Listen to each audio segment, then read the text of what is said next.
Well, that capacity, our capacity for self-reflection, is Mm. really what we're after.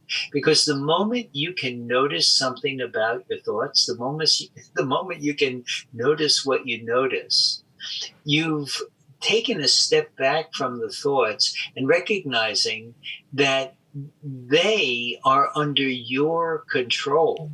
Yeah.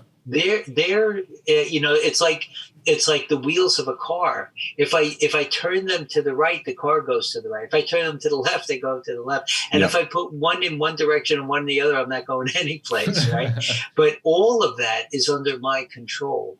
And that's the thing that is really empowering, because if you don't like the way you're thinking, you can change it. And I don't want to make it sound simple or easy, but it's a matter of continually giving yourself the opportunity to step back and witness what's going on. Mm. I've been reading a lot on the research on telomeres. Those are the ends of our chromosomes, and it's like the aglet at the end of a shoelace. They're the things that keep our chromosomes wrapped nice and tight, right? And the longer they are, it seems the better we are. They're really in every one of our cells, right? And if they're long and they're well wrapped, we tend to have much better physical health, mental health. Everything gets better.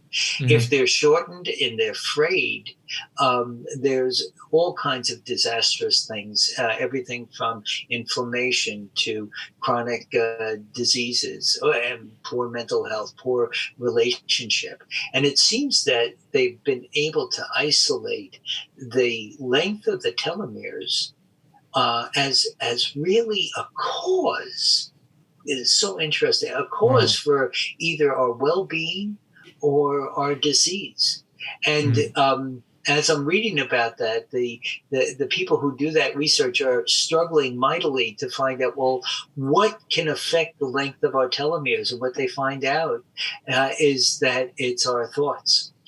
Wow. That Wow. if we It's can crazy.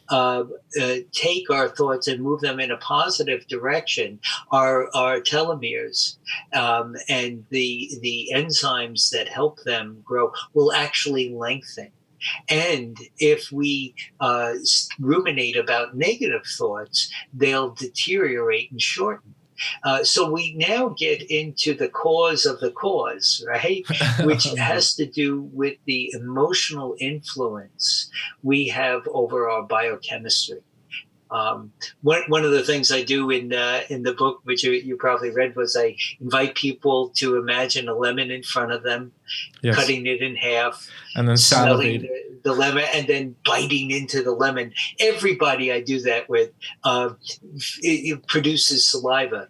Mhm. Well, that's what negative thoughts do, only at a much deeper and bigger chemical level. If we can imagine a threat to us, it's as real as the threat itself.